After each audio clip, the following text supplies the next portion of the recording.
10월 9일 성경통독 우리말 성경 마태복음 18장부터 20장. 그때 제자들이 예수께다가 물었습니다. 하늘나라에서는 누가 가장 큰 사람입니까? 예수께서 어린아이 하나를 불러 제자들 가운데 세우고 말씀하셨습니다. 내가 진실로 너희에게 말한다. 너희가 변화되 어린아이들처럼 되지 않으면 결코 하늘나라에 들어갈 수 없을 것이다. 그러므로 누구든지 이 어린아이와 같이 자신을 낮추는 사람이 하늘나라에서 가장 큰 사람이다.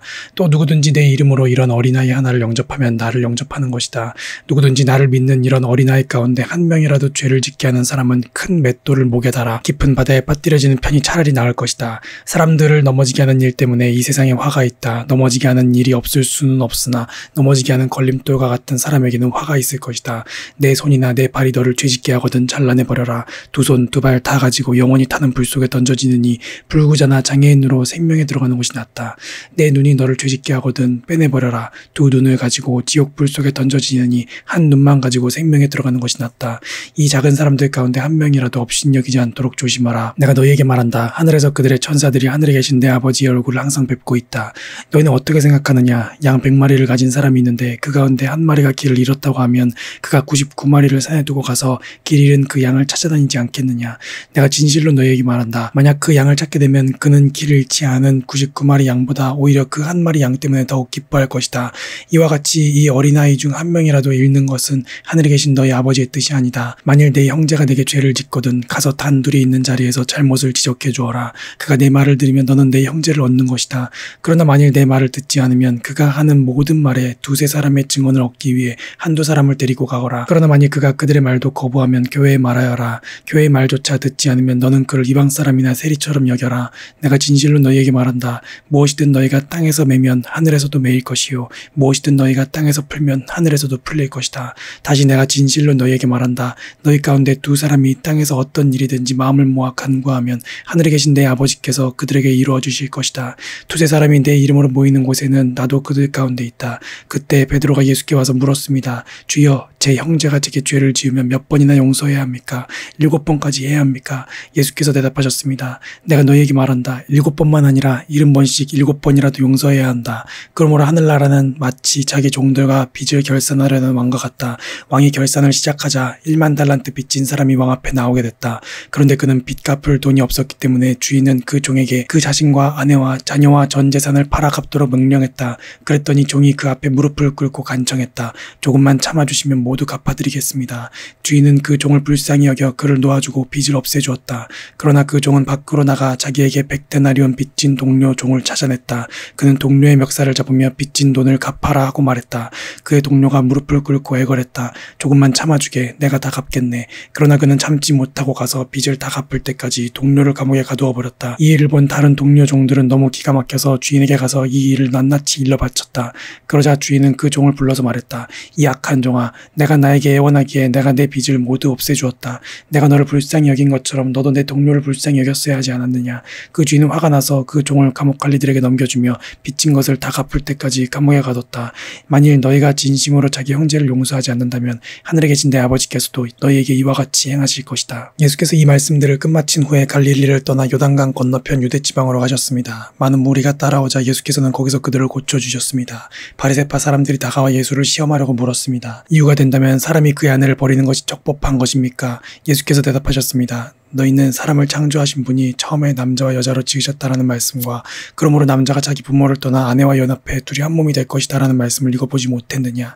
그러므로 그들이 이제 둘이 아니라 하나다. 하나님께서 짝지어 주신 것을 사람이 갈라놓지 못한다. 그들이 물었습니다. 그러면 모세는 왜 남자에게 이혼 증서를 주고 아내와 헤어지라고 명령했습니까? 예수께서 대답하셨습니다. 모세가 이혼을 허락한 것은 너희 마음이 완악하기 때문이다. 그러나 원래는 그렇지 않았다. 내가 너희에게 말한다. 누구든지 음행한 경우를 제외하고 아내와 이혼하고 다른 여자와 결혼하는 사람은 간음하는 것이다. 제자들이 예수께 말했습니다. 만일 남편과 아내의 관계가 그런 것이라면 차라리 결혼하지 않는 게 좋겠습니다. 예수께서 대답하셨습니다. 모든 사람이 이 말을 받아들일 수는 없다. 오로지 하나님께서 허락하신 사람들만 받아들인다. 모태에서부터 고자로 태어난 사람도 있고 다른 사람이 고자로 만들어서 고자가 된 사람도 있고 또 하늘나라를 위해 스스로 고자가 된 사람도 있다. 이 말을 받아들일 수 있는 사람은 받아들이라. 그때 사람들이 예수께 어린아이들을 데리고 와서 예수께서 손을 얹어 기도해 주시기를 원했습니다. 그러자 제자들이 그들을 꾸짖었습니다. 예수께서 말씀하셨습니다. 어린아이들을 내게 오게 하라. 그들을 막지 말라. 하늘나라는 이런 어린아이 같은 사람들의 것이다. 예수께서 그들에게 손을 얹어 기도해 주시고 그것을 떠나셨습니다.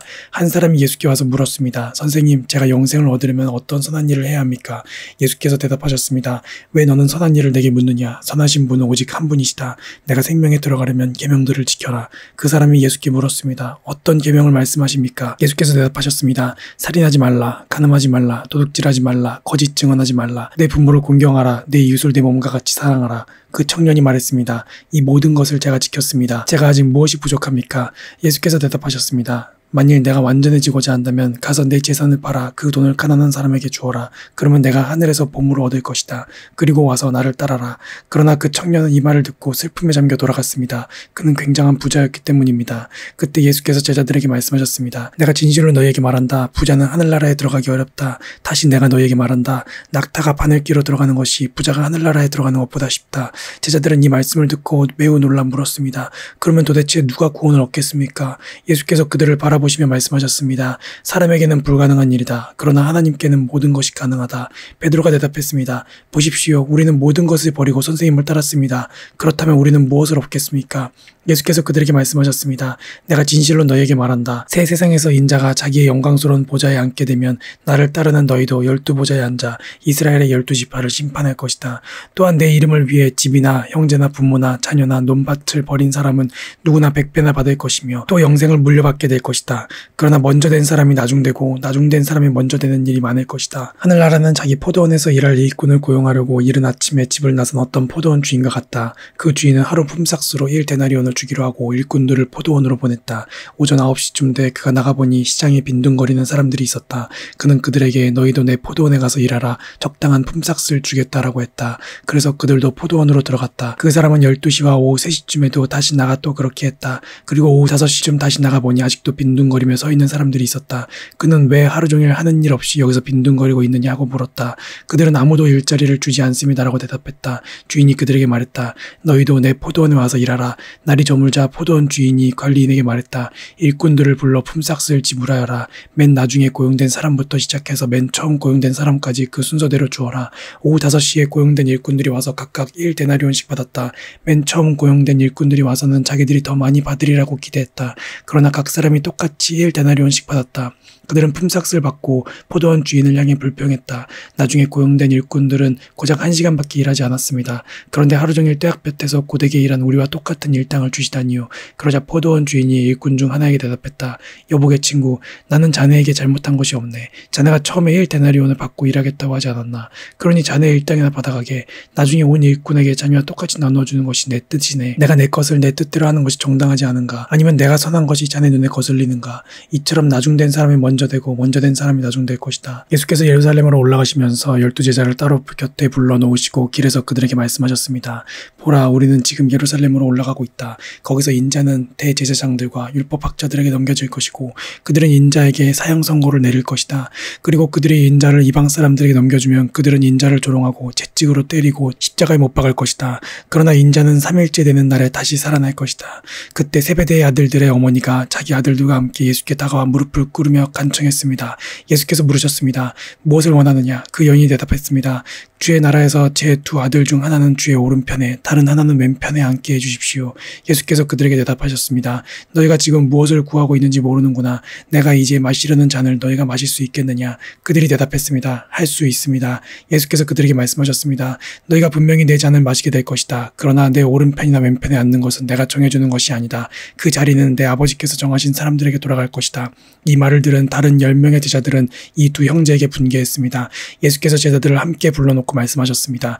너희도 알듯이 이방 통치자들은 자기 백성들 위에 군림하고 그 고관들도 권력을 행사한다. 너희는 그렇게 해서는 안 된다. 오히려 누구든지 너희 중에 큰 사람이 되려는 사람은 너희를 섬기는 사람이 되어야 하고 누구든지 첫째가 되려는 사람은 너희 종이 되어야 한다.